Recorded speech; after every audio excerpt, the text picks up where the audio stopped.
weekly Reynolds Wrap. Trust Chief Meteorologist Riley Hale for your first alert. You're watching News 12 live at 5. Continues. Okay, we hope you have your jackets and your gloves and your fuzzy socks ready because this cold weather is sticking around for a few more days. Unfortunately, it's going to get near freezing tonight, but our weather team has their eyes on this weekend, actually. Yeah, which is going to be even worse. First alert, Chief Meteorologist Riley Hale is here. In just about 10 minutes. All right, thanks, Riley. Connecting children and families to a host of different resources depending on the need. From suicide prevention to teen pregnancy, the Partnership for Children does everything with families in mind. As our Nick Phelan reports today, they're cutting the ribbon on a new space that will help their mission. A ribbon cutting today opens up this new building and new rooms like this library here at the Augusta Partnership for Children, making what was once two buildings now all under one roof. More space to help address more needs. They have rooms for kids all the way up to teens. The executive director says that they outgrew their old building because the need for their resources and how many different programs they've added on. They're excited to network, engage, and connect to families with this new space. We're able to do that here in-house because of the large building space, and we have a large conference room and some other spaces. So it really has afforded us the opportunity to just take full advantage of our space and allow the community to do that as well.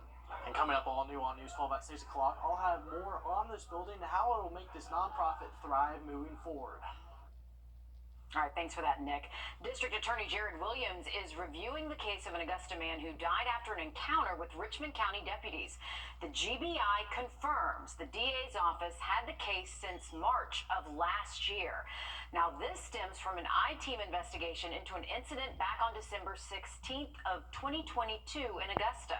Richmond County deputies were called to Nelson Graham's home for a court-ordered mental health evaluation.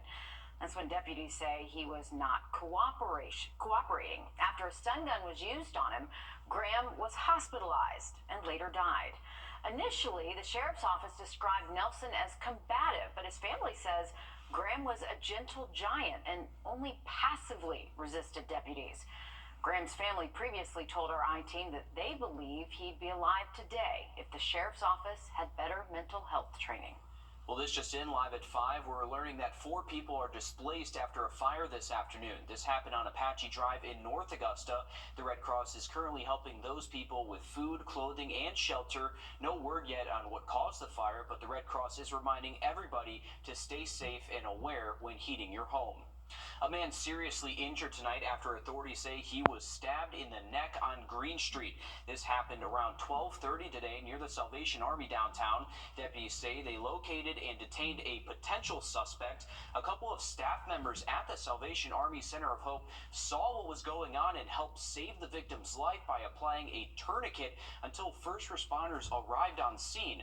The Salvation Army says neither the suspect nor the victim was a client at the Center of Hope. Some quick thinking there from some of those employees. Important training kicked into action. Grieving parents say the gravesite of their 6-month-old has turned up empty. Little Jada died when she was only 6 months old more than 20 years ago. She was buried at Hillcrest Memorial Park in Augusta. Her parents no longer have ties to the area, so they made the decision to exhume and cremate the remains so they could keep a piece of their daughter with them. But her metal casket is gone.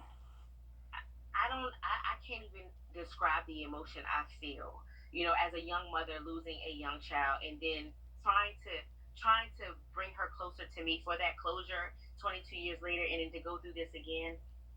All new on News 12 at 6 o'clock, our Sydney Hood hears from the parents about what they say happened.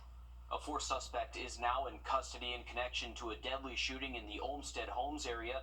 Authorities say 22-year-old Cayenne Bowie was shot on October 15th of 2022. Now 21-year-old Lawrence Stevens is in jail on a grand jury arrest warrant. Jaquez Davis, Darius Red Jr., and Evan O'Connor were previously arrested in connection to this case. Authorities in Florida are searching for another suspect, 20-year-old Jamari Williams, in the Jacksonville area. Tonight, Georgia police agencies are in a fierce fight over a shrinking pool of officers. Now, Peach State lawmakers are debating new raises and investments that could make the job more appealing. Our State House reporter Abby Kasoris explains what this means for your safety. The governor's proposed budget includes billions of dollars for public safety. Members of the House and Senate Appropriations Committee say that getting and retaining officers is top of mind.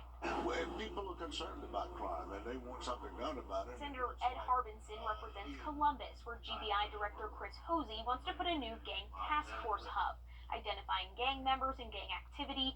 There are two already, one here in Metro Atlanta, another in Macon. We've got to identify what's going on. Is there a criminal violation? Who's responsible for it? And then the resources that we need to pursue that and bring them to justice. GBI reports gang activity is behind most of the violent crime in our state. According to the Georgia Gang Investigators Association, there are more than 1,500 gang networks with more than 71,000 members. And it's not just the GBI that would get a pay hike. The governor's proposal includes raises for all law enforcement, including troopers with the Department of Public Safety. Newly appointed Colonel Bill Hitchens says 80% of their dispatchers and more than 60% of their troopers have less than 9 years of experience. Competition for new hires is fierce. In terms of recruiting, it is important to point out that the Department of Public Safety is recruiting out of the same shrinking pool as our local and federal partners.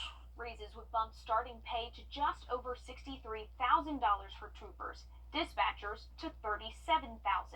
The Appropriations Committee is working off of the governor's proposed budget, but with more than $11 billion in surplus, there's more money for those agencies to vie for. In Atlanta, I'm Abby Kasoris.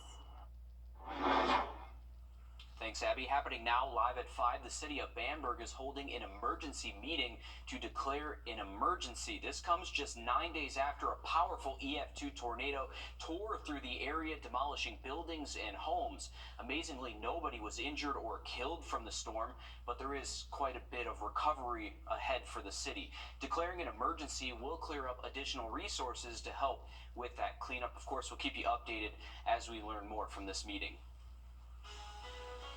Sometimes it takes a village to raise a child, or in this case, some really awesome neighbors. Just ahead, we'll share this heartwarming local story about a boy and his love for basketball. Riley?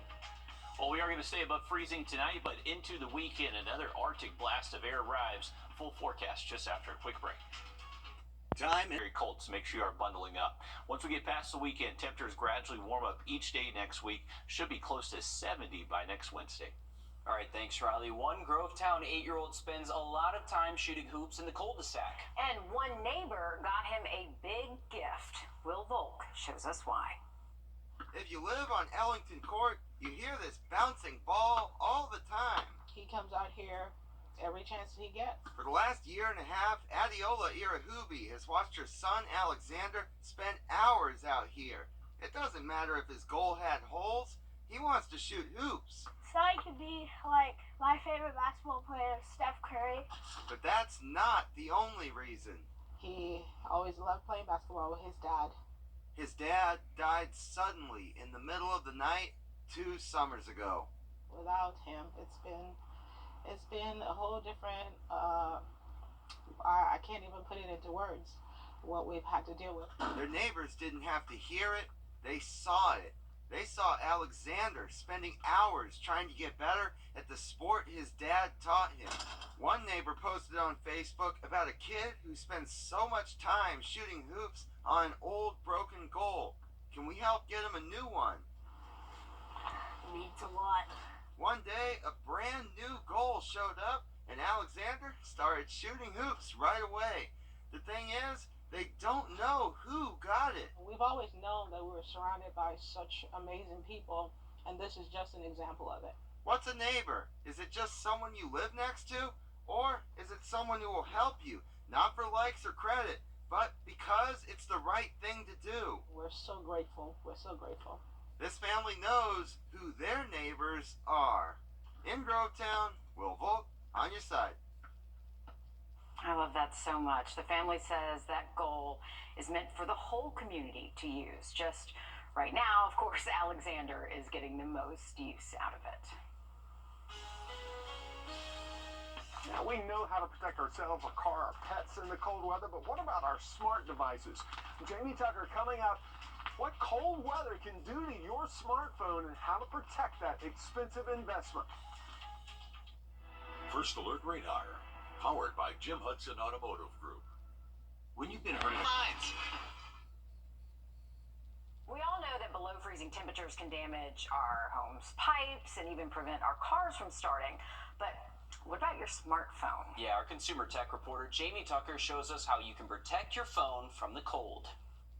What the Tech, sponsored by Augusta Preparatory Day School. The biggest way the cold weather is going to affect the phone is your battery life. Apple and Samsung both say smartphones do better between 32 degrees and 95 degrees. Outside of those temperatures, well, it's going to affect the phone.